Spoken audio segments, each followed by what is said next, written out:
Can you see the slides? Yes, sir. Okay. So in the SVS class, we have done the revision till refractive index. So a base refractometer is the instrument used for finding out the refractive index. And Snell's law states that the ratio between angle of incidence, sine of angle of incidence to sine of angle of refraction is a constant, and that constant is known as refractive index. Again, refractive index depends on two things. One is the wavelength of the light and the temperature. Is it clear to you? Yes, sir. Okay, now we'll go to optical rotation. So, first let us see what is a polychromatic light. The light which contains rays of different wavelengths. For example, sunlight. It contains different types of rays with different wavelength. So, such a light is known as polychromatic light. And what do you mean by monochromatic light? The light which contains rays of only one wavelength is known as monochromatic light. Now let us see polarized light.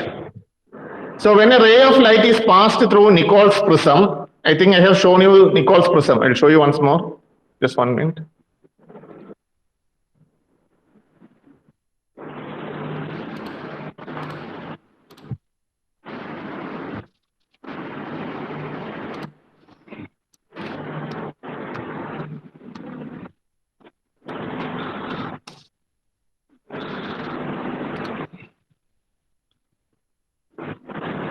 See, this is the Nichols, different types of Nichols prism. Can you see it? Yes, sir. Yes, sir. Okay. So when a light is passed through this Nichols prism, the ray comes out where the vibrations are restricted to a single plane. And such a light is known as plane polarized light. Now coming to optical activity. When a monochromatic plane polarized light, what do you mean by monochromatic? Monochromatic light means a light which contains ray or rays of only single wavelength. When a monochromatic polarized light means where the restriction, where the vibrations of the rays are restricted to a single plane. So when a monochromatic plane polarized light is passed through a solution, this light is sometimes turned or rotated at a certain angle. And such substance is said to be optically active, and the phenomena is known as optical activity. If the light is rotated towards right direction, it is known as dextro-rotatory. It is indicated by plus sign or just a small letter D. So if the plane polarized light is rotated by the substance towards right direction, it is known as dextro-rotatory. And if it is rotated towards the left, it is known as levo-rotatory. So levo-rotatory is indicated by minus sign or small l. Is it clear for you? Dextro and levo? Yes, sir. Is it clear for all of you? Yes, sir. Okay. So this is the, just 1 minute. Yeah, this is how the instrument works. You have a light source and the light goes through a lens or a prism where it converts the light into a plane polarized monochromatic light. This light then passes through this tube which contains the sample. And after passing through the sample, the light falls on the analyzer and we can view the light. Okay. So during when the light passes through the sample, sometimes the sample will rotate it towards the right direction, then it is known as dextro-rotatory. Sometimes the light may be rotated towards the left direction, then it is known as levo-rotatory. Okay, is it clear for you? Yes, sir. Yes, sir. Oh. So next important is specific rotation. So specific rotation is the angle of rotation of a plane polarized light caused by 1 decimeter column of a solution containing 1 gram of the substance per cubic centimeter.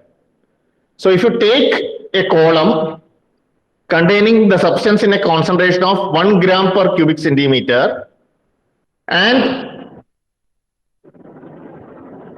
if the height of the column or the height of the sample is 1 decimeter, then the angle of rotation caused by such a sample of height 1 decimeter having a concentration of 1 gram per centimeter cube is known as specific rotation.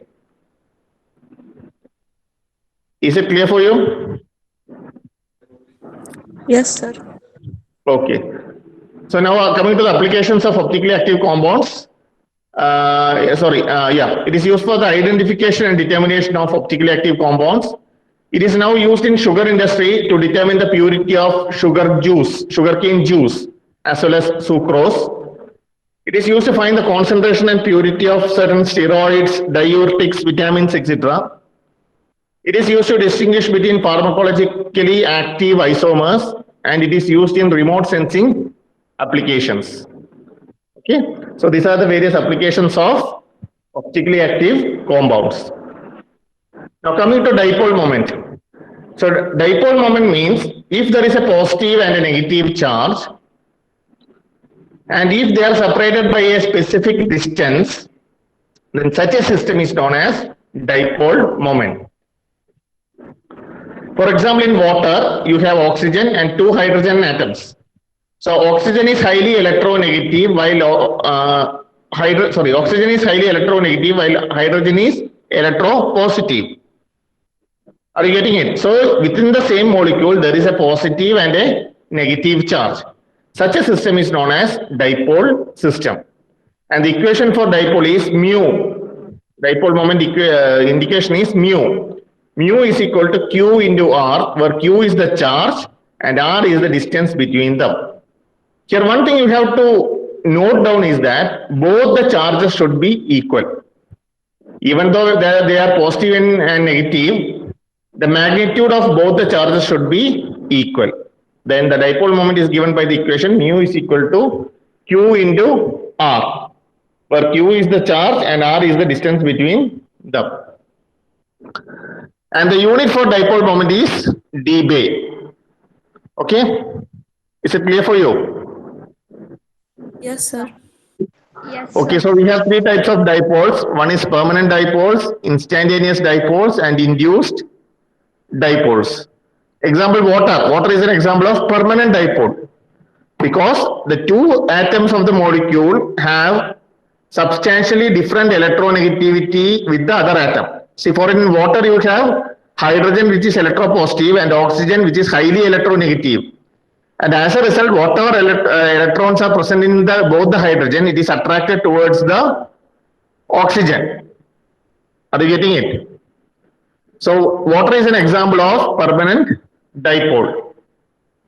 Next is instantaneous dipoles.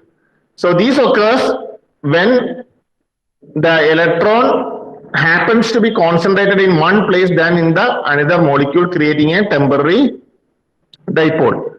For example, when you bring some other molecule near to water, the water molecule will cause a temporary dipole on the second molecule. So such dipoles are known as instantaneous or temporary dipoles. Okay. Then you have something known as induced dipoles. When one molecule with a permanent dipole repels another molecule's electrons, and as a result it causes a dipole in the second molecule, such is known as induced dipole. Is it clear for you? 3 types of dipoles. Yes, sir. Okay.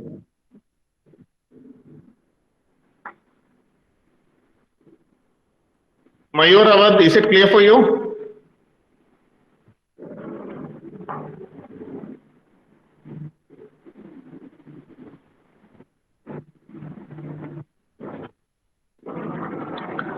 Mayur, is it clear for you?